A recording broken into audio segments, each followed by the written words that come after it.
তো নেকাব মুসলমানদের ড্রেসই না, নেকাব মুসলমানদের ড্রেসই না। বর্তমানে বাংলাদেশের ইতিহাসের সবচেয়ে সংকটময় মুহূর্ত চলছে। নানা তথ্য উপাত্ত বিশ্লেষণ গবেষণা চলছে। কে যাবে আগামী নির্বাচনে ক্ষমতায়, কে আসতে পারে ক্ষমতায়। এরই মধ্যে বিএনপির এক শীর্ষস্থানীয় নেতা ইসলামী বিধান নিকাব নিয়ে জঘন্য কুরুচিপূর্ণ মন্তব্য করেছে। নেকাব মুসলমানদের ড্রেসই না। ইহুদি নারীরা যখন যখন অন্য ব্যবসাবৃত্তি করতো অথবা অন্য কোনো নিষিদ্ধ কার্যক্রম করতো তখন নেকাব পড়তো। এখন দেখা যাক বিএনপি এর বিরুদ্ধে কি অবস্থান নেয়।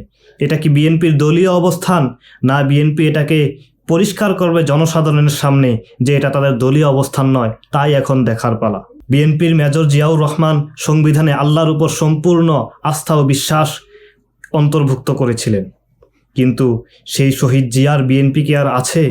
সামনে বাংলাদেশের জনগণ জনতা কোন দিকে যাবে, রাজনৈতিক মেরুকরণ কোথায় গিয়ে ঠেকবে তা সময় বলে দিবে। আপনাদের কি মনে হয় আগামী নির্বাচনে কে যাচ্ছে ক্ষমতায়?